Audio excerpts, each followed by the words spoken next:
Hi everyone, how are you? It's late, but I'm going to get this off to you early in the morning. So this is chapter 6 of A Dog's Promise. Um, Here we go. We were downstairs when Grandma came out of the kitchen and told Bert, I just put some cookies in the oven. I was very interested in cookies. I heard pounding steps on the front porch. I'm late, Grant called as he burst in. Grandma held up a hand. Taking off those muddy boots, please. Sorry, Grandma. Grant reversed course and sat and yanked off his boots. I went over to sniff at them, delighted at what he had tracked in. I just put in some cookies. Hey, why are you in such a hurry? There was that signal word again. I told the Millards I would pick strawberries this afternoon, and they're going to meet me at the end of the driveway in like 5 minutes. Grant shot past me and up the stairs. Grandma stared after him and then turned to Burke. Do the Millards have a daughter? I don't know. Why? I've just never known Grant to be so excited about picking strawberries. Burke! Burke! Grant's yell seemed to shake the house. What did you do to my shoes? He came thundering back down the steps. There's like rocks glued into them or something. Burke was laughing. Burke, what did you do? Grandma asked. People are like that. Cookies had been mentioned, but now they had stopped talking about them completely. Grant stalked over to Burke and shook a shoe. I need these shoes. I lifted my head because I heard a car coming up the road. After a moment, Grant heard it too. They're coming. I gotta go. Grandma was shaking her head, but she was also smiling. You should wear your work boots anyway, Grant. My work boots? He stared in disbelief. It's been raining. The strawberry fields will be muddy.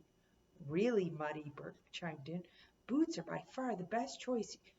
You'd get your basketball shoes all mucked up out there, helping out Millards with your love thy neighbor effort stuff. Grant narrowed his eyes at his brother. Sorry, for some reason my iPad's going off. Siri's being a pain. It's been raining. Oops, that's them. Grant thrust his shoes at Bert. Fix it, he hissed in tones I'm not sure Grandma could hear. He went to his work boots, struggled them on, and then clumped down the ramp and down the driveway toward the road. Can whatever you did be undone? Grandma asked. What do you mean, Grandma? Burke asked innocently. No cookies until you fix the shoes. Burke laughed and had me get it on Grant's shoes, though I would rather have done get it on the cookies whose sweet odors were tantalizing me with every sniff. Later, Burke ate several cookies and gave me a few crumbs. Then we were down the ramp and out into the yard. He had me pull a little, drawing him down the driveway. I saw a man in the road kneeling by a truck. Burke saw him too and put his hands to either side of his mouth. Flat tire, Mr. Kenner? He called. The man looked up and nodded, wiping his mouth with his sleeve. I saw that there were some metal tools lying in the road. One of them was like a thin metal rod dangling loosely from the man's hand. Anything I can do to help? Burke yelled.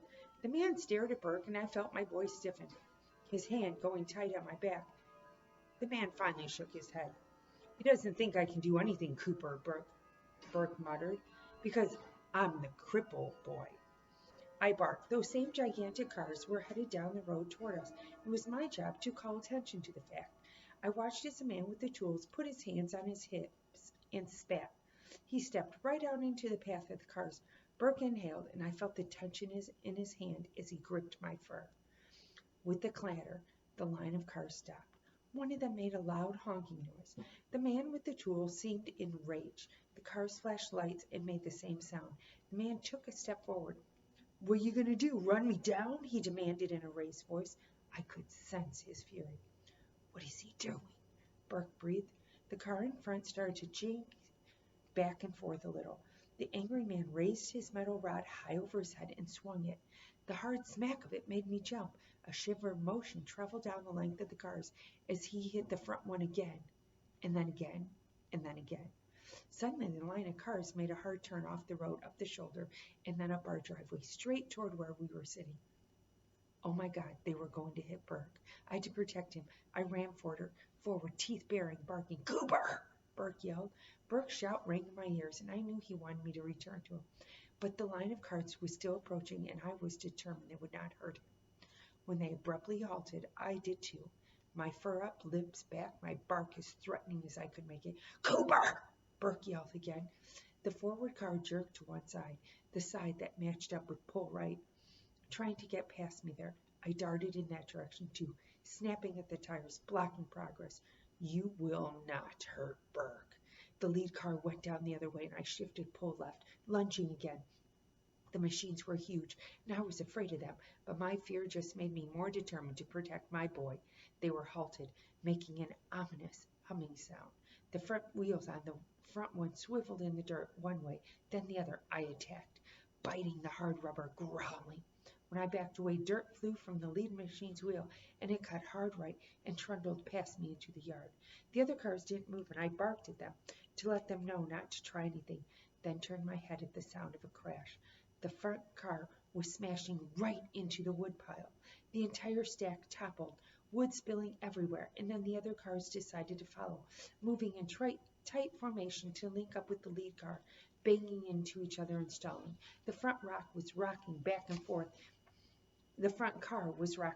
forth, emitting a loud, distressed beeping. "Burke, get back!" Chase Dad shouted. I looked and saw him striding down from the house, his face scowling, his arms clutching a long, wood-wrapped metal pole. Grandma stepped down into the front porch, her hand to her mouth. Dad was furious. I could feel it boiling off him as he strode past Burke without speaking to me. He was doing his angry walk. Intimidated, I stopped barking. He approached the car that was stuck in the woodpile, pressing the pipe to his shoulder and pointing it high above the front wheel. Bang! I flinched, and an acrid tang cut the air, obliterating other scents. Another bang, then another, and then the air filled with the different smoke, oily and thick, pouring out of the front car. All the cars ceased making noise. Burke glanced down at me. "It's okay, Cooper," I went to him and nosed his hand. The tension left Chase Dad. He pointed to the metal pipe at the ground, turning to Burke. "You okay?" "Yeah. I can't believe you shot the drone, Dad. That was so cool." "Well," Chase Dad said, "we'll see how cool it is. Cooper protected me, Dad. He wasn't going to let them come any further." Chase Dad knelt and ran a hand down my neck. "Good dog, Cooper." I licked Dad's face. Grandma was approaching, shaking her head. "Was that really necessary, Chase?" "You saw what was happening," Chase Dad replied defensively. "The things were on a rampage." I glanced out toward the road. The man who had hit the car was marching up the drive with a big smile on his face. He carried his own pipe. "Chase?" "Hey there, Ed." The man walked up to the machines and hit one with the clang, turning to give us a fierce grin. "Show those little idiots. Let's make a stand right here." "Well, I wasn't trying to show them anything. My son was in danger," Chase Dad replied mildly. "Their navigation systems may have malfunctioned when you smashed them with the tire iron, Mr. Kenner," Burke observed. Grandma stared at the man. "You did that, Ed?" He shrugged. "Maybe a little." Chase Dad and Burke laughed, so I wagged.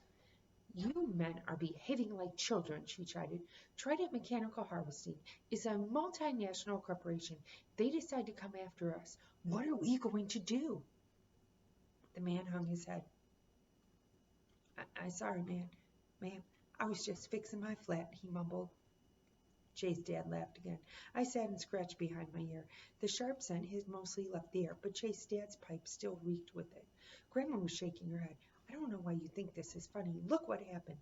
Grandma's hands smelled a little like meat. I examined them carefully. Dad," Burke said. "Look." Car was coming down the road, a cloud of dust trailing after it, very quickly. "Here we go," the man murmured. He looked at Chase Dad. "You need me to make a call? I can get 5 guys out here. Back us up, Dad." Chase Dad frowned.